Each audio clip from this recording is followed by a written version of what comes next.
Hello everyone, welcome to Rainbow Infinity. Today I'll be reading Seer's To Be Seen.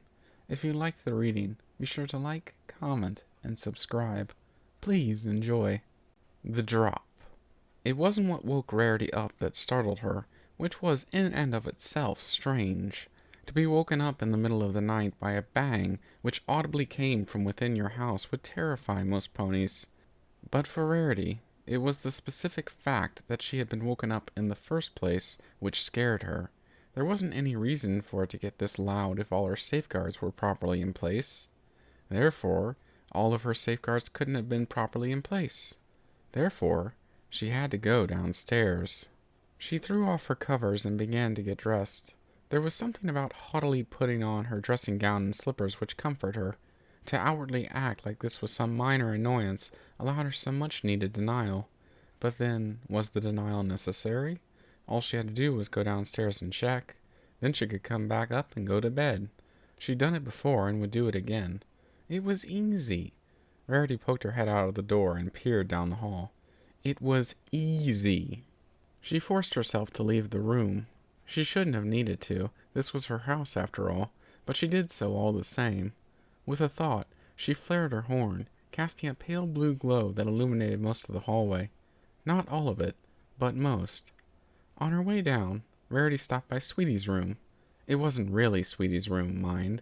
It was the guest room, and she insisted on still referring to it as that. Sweetie Belle did not live at Carousel Boutique. She wanted to, and wasn't shy about making it known. Their parents also talked to Rarity often and at length about how much the filly would love to finally move in. And the truth was that Rarity would have loved her to as well. But there was another knocking noise from downstairs, and so Sweetie had to continue living at their parents' house. She only stayed when it was unavoidable, and there were rules. Most important of these was that when she went to bed, the filly would be locked in her room until morning. Sweetie had obviously not been very happy about this, but it was either that or she didn't stay at all. So, of course, she acquiesced. Rarity gave the door handle a stiff turn, and was relieved to find it was still locked. There was no reason it wouldn't be, as Rarity had locked it from the outside, and then locked the key in her own dresser, but it was still good to check. She was fine in there anyway. There was an ensuite and a bed even more comfortable than Rarity's. She'd be fine. Rarity finally reached the top of the stairs. Her horn light didn't penetrate nearly as well into the gloom as she would have hoped. Down there was a column of dark. It was syrupy, thick, far too tangible for something that should have been anything but. She had to go through it, but her legs wouldn't move. Rarity had never had many nightmares. It wasn't an ailment she suffered, thankfully, but on one such rare occasion, back when she was around Sweetie's age, she had woken in a panic, doused in a film of nervous sweat. She had wanted to go to her parents' room for comfort. However, when she'd left her room, she'd been confronted with a pitch-black hallway and the debilitating, infantile terror of the dark, the kind everyone had back then, and that everyone lied about not having now. It had paralyzed her between fear in her own room, or fear on the way to salvation. It was a memory that Rarity had been coming back to, more and more as of late, so she remained on the top of the stairs, feeling like a filly again, until she heard another knock. It wasn't as loud as the one that had woken her up, but it was louder than the previous one. She braved the first step, and then she braved the second, and all because she had to. The hornlight cast long, alien shadows as she took it step by step, cringing whenever the wood beneath her carpet creaked. Nothing could hear her, of course. Well, she didn't think anything could. It had never been necessary or pertinent to find out. There was another knock, and Rarity realized she didn't care whether anything could hear her. She marched down the stairs, faux confidence driving her forward in the absence of any genuine courage. Her indignant glare was a nice mask for the fact that she just wanted to go upstairs to bed. The journey from the bottom step to the doorway of her destination passed far too fast, and she found herself stood before a dull, unassuming door. It had been a blur of her body vetoing her fear, legs dragging an unwilling mind, because all she needed to do was check, and then she could go back upstairs. Unless there was something wrong, then she didn't know what she'd do. Rarity unlocked the door and let her eyes adjust to the gloom. The initial assessment was good. There was nothing that looked out of the ordinary after a cursory glance around. Storage space. That was what she told visitors, because why would she tell them anything else? It wouldn't do to tell them that old buildings have memories, new things we'd all forgotten. They had secrets, and secrets needed keeping somewhere. That would be too intense, too much a splurging announcement of self-pity. So she said storage space, resolute in the knowledge that she was technically correct. The centerpiece of the room was an enormous mirror. It was at least 3 times as high as Rarity, with ornate golden accents that would have made it the envy of any designer's showroom. Rarity only looked into it once, during the daytime. The rules allowed it to be looked into during the daytime. It was the nights which were complicated. There was something about it that was off. It was clearly old, but it wasn't identifiably old. It was necessary for Rarity's work for her to be able to have something aesthetically pinned to a time period in design school within seconds of a glance. But the mirror didn't adhere to that. Its golden accents were baffling, like nothing of this earth. The runes carved into it were of no language she'd ever seen. This was all recalled from memory, however. At present, none of its splendor could be seen. It was totally covered up by a thick, heavy blanket. She hoped that soon she'd forget what it looked like, and that the house would be the only one to remember. Regardless of whether it was safe in the daytime, Rarity didn't look into the mirror anymore. She'd once been tempted to show Twilight, during the day, to see if she could identify it, but the idea of showing it to someone else felt obscene. The burden shared wouldn't have been halved, it would have been multiplied. Rarity wouldn't let that happen. What if Twilight didn't know where it came from? What if no one did? What if she didn't listen to Rarity, and came by to study it in the night? What if she pulled the blanket down? No, it was better to leave it in her storage space, locked where it needn't remind her of itself day in, day out. She brightened her horn, giving herself a better look, and walked up to the mirror. She breathed a sigh of relief. Her blanket was still covering the entire thing. She couldn't see a single square millimeter of it uncovered. It was fine.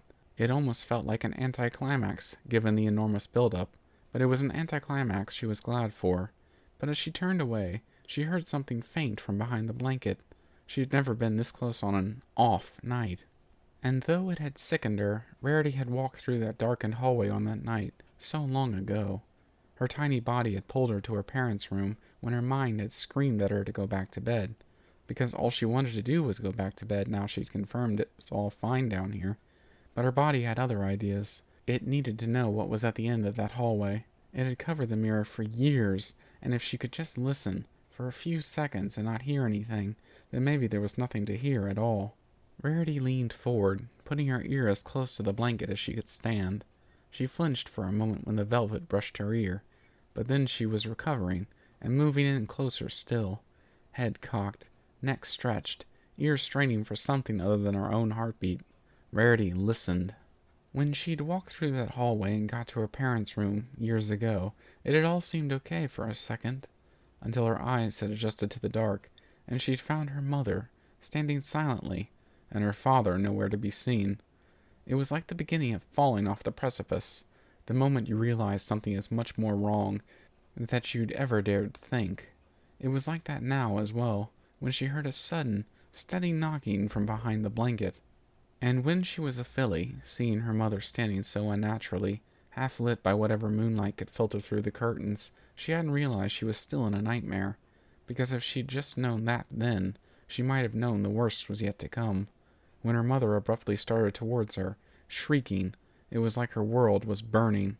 Then she woke for real, screaming her heart out in sheets soaked in sweat and worse, a child unable to tell the mother that ran in why her presence seemed to make the fear worse. It was a memory she was coming back to more and more, so often these days. Rarity remembered the lurching feel of being up on that precipice when the knocking from behind the blanket stopped. She got a couple of seconds' silence, and then her world was burning all over again when something slammed into the glass. Only when she fell back and grabbed out, body vetoing the wishes of her mind to just fall and leave the blanket in place, did Rarity realize why it had knocked so much tonight. It had tricked her, because her hooves found purchase, and her body didn't want to fall, and the only purchase around was a heavy blanket covering a mirror from a time no one remembered. Rarity's heart thundered, and for just a split second she thought she'd seen herself in the brief flash of mirror exposed as the blanket came down, but she closed her eyes instantly, and she knew she couldn't have seen herself. She couldn't have. Her mind exploded, and her horn burned as she fumbled desperately to get the blanket back in place, to cover it and to end the nightmare in earnest. It was good that her heart hammered so much that the fury of her magic produced a crackling, static hum. It was good to have something to drown out the frenzy of knocking and pounding, the physical, violent orders to turn around and look. And for the briefest of seconds, as she bit her tongue until it bled, and finally managed to get the blanket back in place, she thought she might have heard something call her name. When the mirror was safely covered again, she finally opened her eyes. The storeroom was normal. It was over. She couldn't see anything save for the deep black of a thick blanket covering a mirror in her storeroom. The knocking had turned into a patient, baiting scrape on glass. It was still there. It would always be there. But now she could go back to bed. Now she at least knew she was fully awake, like when her mother had held her and managed to make Rarity less scared, even though she was still scared that night, even though she was still scared now. Rarity gave the mirror one final check. She then hastily trotted out the storeroom and was careful to lock the door behind her, and after a short while, the scraping from behind the blanket drew to a fretful, unsatisfied stop. Thank you for listening in. I hope you enjoyed the reading. Until next time, stay tuned.